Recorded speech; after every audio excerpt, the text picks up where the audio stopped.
Buenos días, mi nombre es Paula Muñoz del programa de Medicina y el día de hoy les voy a estar hablando sobre los temas que se vieron en informática médica en el primer corte.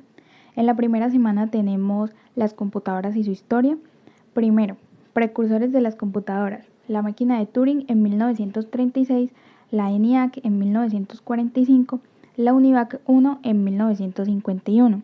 La era de las computadoras de primera generación en la década de 1950.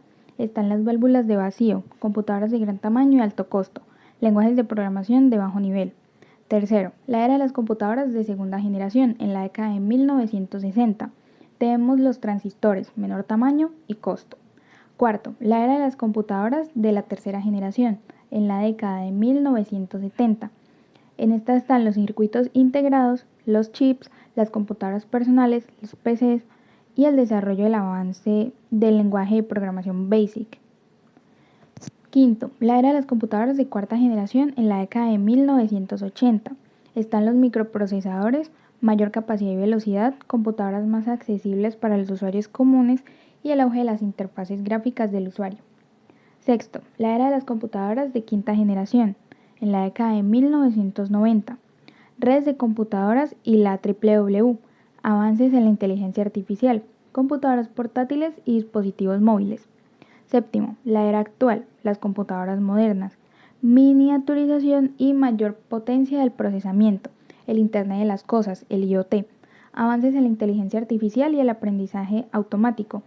Octavo, el futuro de las computadoras. Se tiene como futuro las computadoras cuánticas, avances en la tecnología de la inteligencia artificial, integración de la tecnología en el cuerpo humano, que serían los biochips.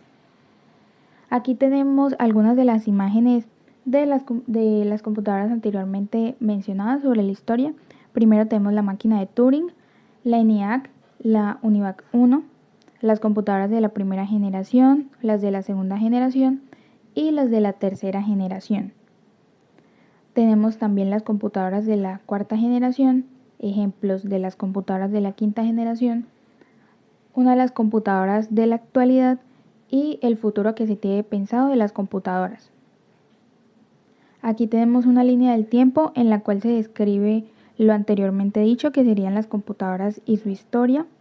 Hay imágenes y definiciones. En la semana 2, ¿cómo se clasifican los tres principales grupos de software? Está el software de sistema, que son elementos que permiten el mantenimiento del sistema global, básicamente sistemas operativos. Ejemplos: controladores de dispositivos, servidores, utilidades, herramientas de diagnóstico, de corrección y optimización. Software de programación.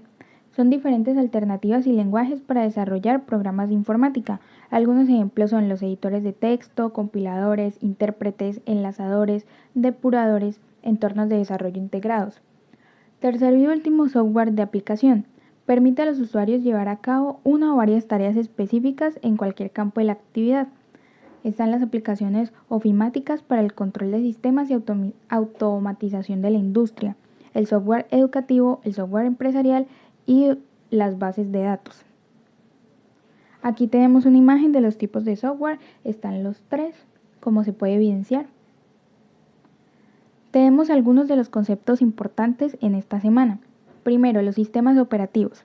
Los sistemas operativos básicamente permiten que otros programas puedan ser utilizados de apoyo para poder funcionar. Por eso, a partir del sistema utilizado pueden ser instalados por ciertos programas y por otros programas no. Segundo, extensión de archivo. Las extensiones de archivos son caracteres añadidos al nombre de un fichero para identificar su tipo o formato, así como definir las aplicaciones asociadas a cada uno de ellos. Tercero, tenemos la organización de archivos. Un archivo organizado favorece la conservación del fondo documental y facilita la búsqueda y localización de los documentos. Por último, tenemos los softwares de compresión. Sirven para reducir el tamaño de nuestros archivos, para almacenarlos y ahorrar un espacio en el disco duro. En la semana 3 tenemos el pegado especial y las referencias a celdas, que serían en el programa Excel. Entonces tenemos en el Microsoft Excel el pegado especial y referencia de celdas. Son dos conceptos fundamentales que te permiten controlar cómo se copian y cómo se pegan los datos entre celdas y entre hojas de cálculo. El pegado especial es una función que te permite pegar contenido de manera selectiva, eligiendo qué aspectos específicos del contenido se copiarán y se pegarán. Opciones. Primero están los valores.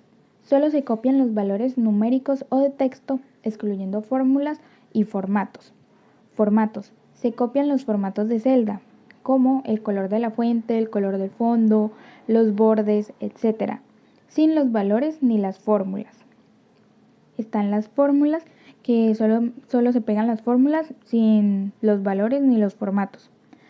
La operación. Realiza operaciones matemáticas al pegar, como sumar, restar, multiplicar o dividir los valores copiados por un valor específico. Está la de transponer. Cambia la orientación de los datos copiados de filas a columnas y viceversa. Aquí está un ejemplo del pegado especial, en la cual se puede evidenciar en el Excel, donde está en la casilla de pegar y salen las diferentes opciones que son necesarias para pegar de acuerdo a lo que necesitemos. Hay tres tipos principales de referencias en celdas. Están las referencias relativas, que cambian automáticamente cuando se copian o se rellenan fórmulas a otras celdas. Por ejemplo, si tienes una fórmula en el A2 que suma B2 y C2, al copiar la fórmula a A3 se ajustará automáticamente para sumar a B3 y a C3. Las referencias absolutas mantienen la misma dirección de celda sin importar dónde se copien.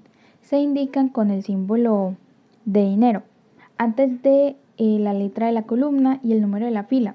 Por ejemplo, se pone antes de la letra y antes del número. Referencias mixtas. Pueden tener una parte absoluta y una parte relativa.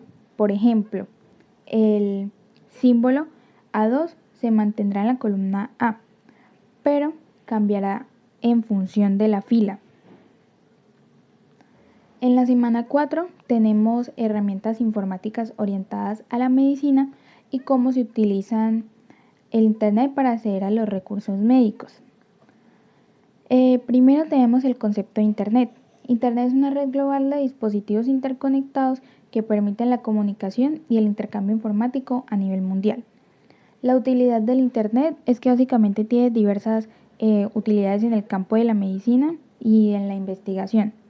Métodos de búsqueda de información en Internet. Para buscar información en Internet. Los buscadores generales. Los buscadores generales como Google, Bing y Yahoo permiten buscar una amplia gama de información en línea que es verídica. Descriptores, buscadores específicos, validez de la fuente. Utilizar los descriptores médicos específicos como la MSH puede mejorar la precisión de tus búsquedas, es decir, sale una información más verificada. Las bases de datos científicas.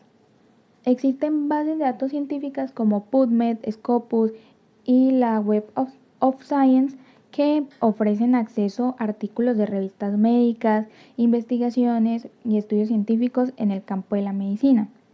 Traductores locales y en línea. Los traductores en línea como Google Translate pueden ayudarte a traducir la información médica en diferentes idiomas. Actualizaciones médicas, portales médicos, foros de discusión y grupos de noticias. Existen numerosos portales médicos, sitios web y foros de discusión en línea, donde los profesionales de la salud y los pacientes pueden obtener actualizaciones médicas, compartir información y participar en discusiones. Bases de datos EBSCO. EBSCO es una empresa que proporciona acceso a varias bases de datos de contenido académico y científico que pueden ser utilizadas por los médicos. En la semana 5 tenemos las funciones básicas suma, promedio, contar y contar sí. Suma. La función suma se utiliza para sumar un rango de celdas o valores específicos. El promedio. La función de promedio se utiliza para calcular el promedio de un rango de celdas o valores específicos. Contar. La función contar se utiliza para contar el número de celdas que contienen valores en un rango determinado. Contar sí. La función contar sí se utiliza para contar el número de celdas en un rango que cumplan con un determinado criterio específico. Funciones sí anidadas. Las funciones anidadas permiten realizar decisiones condicionales más complejas. Puedes anidar varias funciones si para evaluar múltiples condiciones. Y para concluir, tenemos que todos los temas vistos en este primer corte de informática médica van a ser de bastante utilidad, pues para diversos campos de la salud. Es importante adquirir todos estos conocimientos, ya que en un futuro nos pueden servir para muchas cosas. Entonces, sí, muchas gracias.